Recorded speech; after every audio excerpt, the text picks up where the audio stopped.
Hi hello welcome to Adaab Hyderabad. నేను సాయి. చిన్నప్పటి నుంచి 90s కిడ్స్ అందరికీ 2000 కిడ్స్ అందరికీ కూడా తెలిసే ఉంటారు. చైల్డ్ ఆర్టిస్ట్ గ్రీష్మ గారు మనతో ఉన్నారు. ఇప్పుడు హీరోయిన్గా ఒక మూవీ చేస్తున్నారు. మాట్లాడదాం గ్రీష్మ గారితో. హాయ్ అండి. హాయ్ సాయి గారు. ఎలా ఉన్నారు? బాగున్నాను, మీరు ఎలా ఉన్నారు? Fine fine. సో తెలుగు అమ్మాయి హీరోయిన్ అవ్వటం కొంచెం హ్యాపీగా ఉంది మాకు. సో మీ ఒపీనియన్ ఏంటి అంటే, మీరు చాలా ఇయర్స్ నుంచి ఫిల్మ్ ఇండస్ట్రీలో జర్నీ చేస్తున్నారు. అప్పుడు ఇప్పుడు ఎలా ఉంది? చైల్డ్ ఆర్టిస్ట్గా ఉన్నప్పుడు ఎలా ఆఫర్స్ వచ్చాయి? మీరు ఇప్పుడు యాక్ట్రెస్ హీరోయిన్ అయ్యాక ఎలా ఆఫర్స్ ఉన్నాయి? సో చైల్డ్ ఆర్టిస్ట్ అంటే మా అక్క హీరోయిన్గా చేసింది శ్రావ్య.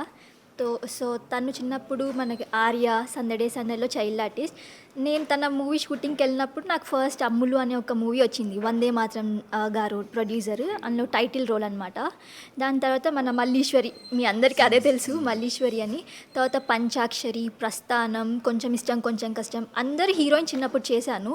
అది కొంచెం ఈజీగా ఉండే, కానీ హీరోయిన్గా చేయడం అనేది ఇట్స్ రియల్లీ డిఫరెంట్. ప్లస్ ఇప్పుడు చాలా కాంపిటీషన్ కూడా ఎక్కువైంది.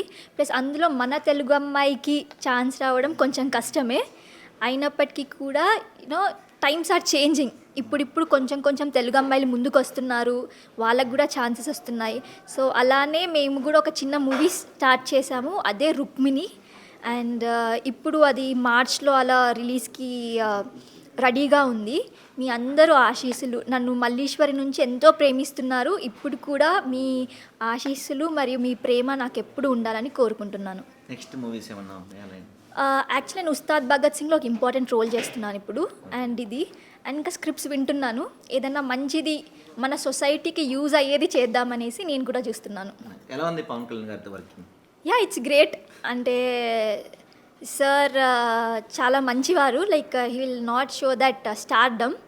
సో అతనితో వర్క్ చేయడం ఆల్వేస్ హ్యాపీ. అండ్ ఇంకా నెక్స్ట్ ఛాన్స్ వచ్చినా కూడా I will be happy to work with him. Okay. So అంటే ఇప్పుడు తెలుగు, మీరు ఇందాక చెప్పారు తెలుగు అమ్మాయిలకి అసలు ఇండస్ట్రీలో లేదు, చేంజ్ అవుతుంది అన్నారు, కానీ ఇప్పటికీ పెద్దగా ఏం చేంజ్ కనపట్ల, అట్లానే ఉంది. అంటే మీరు ఫీల్డ్లో ఉన్నారు కాబట్టి ఆ తెలుగు మీకు ఇప్పటికీ కనిపిస్తుందా? తెలుగు వాళ్ళకి అవకాశాలు ఆపేయటం కానీ, లేకపోతే హిందీ వాళ్ళని అలా ఉందా ఇప్పటికీ? ఉంటుందండి. అంటే ఫ్యూ సినిమాల్లో హీరోయిన్కి అంత ఇంపార్టెన్స్ ఉండదు. అయినప్పటికీ కూడా ఆ ఇంపార్టెన్స్ లేని క్యారెక్టర్ కూడా మన తెలుగు అమ్మాయి సరిపోదు అని మనం అనుకుంటున్నారేమో మన డైరెక్టర్స్ కానీ ప్రొడ్యూసర్స్ కానీ. బట్ యా, మీకున్న క్వశ్చన్ నాకు కూడా ఉంది. నేను పెద్ద హీరోయిన్ అయ్యాక నేను వాళ్ళని అడుగుతాను ఎందుకు అనేసి. నాకు ఆన్సర్ వస్తే నేను I will contact Aadab. So అంటే చిన్నప్పటి నుంచి మీరు జర్నీ చేస్తున్నారు కదా, ఇప్పుడు హీరోయిన్ అయిన తర్వాత పర్టికులర్గా ఏమైనా యాక్టింగ్ కోర్స్ నేర్చుకున్నారా? లేదండి, అంటే చిన్నప్పటి నుంచి నేను 3 years ఉన్నప్పుడు నా ఫస్ట్ మూవీ అమ్ములు. సో అదే నాకు యాక్టింగ్ కోర్స్ అయ్యింది. దాని తర్వాత 50 movies దాకా చేశాను. లాస్ట్ వచ్చి మన విద్యాబాలన్ టీనేజ్ రోల్ మహానాయకుల్లో. సో ఇవి చేస్తూనే నాకు అదొక కోర్స్ లాగా అయిపోయింది. బట్ యా, ఇంకా మంచిగా చేయాలనే, every movie is a first movie. So hoping for the best. Okay. So మరి అంటే మీరు 3 years ఏజ్లో మూవీ స్టార్ట్ చేశారు కాబట్టి ఎడ్యుకేషన్ అది ఎలా జరిగింది? మీరు ఏం చదువుకున్నారు? నేను బీటెక్ ఫినిష్ చేశాను. నేను ఎలక్ట్రానిక్స్ అండ్ ఇన్స్ట్రుమెంటేషన్ చేశాను. అండ్ ఇప్పుడు నేను సాఫ్ట్వేర్ ఇంజనీర్గా చేస్తున్నాను కాగ్నిజెంట్ కంపెనీలో. అండ్ అది చేస్తూనే నేను మూవీస్కి ట్రై చేస్తున్నాను. ఎలా బ్యాలెన్స్ అవుతుందా? యా, అవుతుందండి. అంటే మనకి ఇష్టమైనది చేయాలనుకున్నప్పుడు ఏదైనా సాధ్యం అవుతుంది. సో మనం చిన్నప్పటి నుంచి మూవీస్లో ఉన్నాం కాబట్టి హీరోయిన్గానే ఉండాలి అని ఒక మైండ్ సెట్ ఉంది కాబట్టి. ప్లస్ ఆబ్వియస్లీ ఫ్యామిలీ అంటే they will say studies are important. So అది ఇది మేనేజ్ చేస్తేనే మనకి ఈ వే ఉంటుంది అన్నప్పుడు డెఫినెట్గా ఇప్పుడు అందరు కూడా విమెన్ ఎంపవర్మెంట్ అంటారు కదా. So women are doing various things at a time. Okay. So అంటే మీరు చిన్నప్పటి నుంచి జర్నీ చేస్తున్నారు. చాలా మంది నుంచి ఎప్పటి నుంచో వినిపిస్తున్న ఒక మాట ఏంటంటే, అమ్మాయిల్ని కమిట్మెంట్ అడుగుతారు సినిమాల్లో అనేది వినిపిస్తూ ఉంది. సో మీరు ఎప్పుడైనా ఫేస్ చేసిన అలాంటి సిచ్యువేషన్ ఏమన్నా? నేనైతే ఫేస్ చేయలేదు. బట్ ఏంటంటే డెఫినెట్లీ ప్రోస్ ఉంటాయి, కాన్స్ ఉంటాయి. అండ్ ఈ ఇండస్ట్రీ అనే కాదండి, నేను ఇప్పుడు సాఫ్ట్వేర్గా చేస్తున్నాను, ఆ ఇండస్ట్రీలో కూడా అలాంటివి ఉంటాయి. బట్ మనం ఏ పాత్ చూస్ చేసుకుంటున్నాం అనేది ఈజ్ ఇంపార్టెంట్. సో అవి ఉన్నాయనేసి మనం ఇంట్లో కూర్చోలేం కదా. మనకి ఏది రైట్ అనిపిస్తే ఆ పాత్ చూస్ చేసుకొని మనం ముందుకెళ్తే ఎలాంటి ట్రబుల్స్ ఉండవు. చాలా మంది చెప్తారు తెలుగు అమ్మాయిలు కమిట్మెంట్ ఇవ్వరు, ఎక్కువ ఎక్స్పోజింగ్ చేయరు, అందుకని తెలుగు వాళ్ళకి ఎక్కువ ఆఫర్స్ రావట్లేదు అనేది ఒక టాక్. మీ ఒపీనియన్ ఏంటి? అంటే మన తెలుగు అమ్మాయిలు ఫస్ట్ స్క్రిప్ట్ అడుగుతారండి.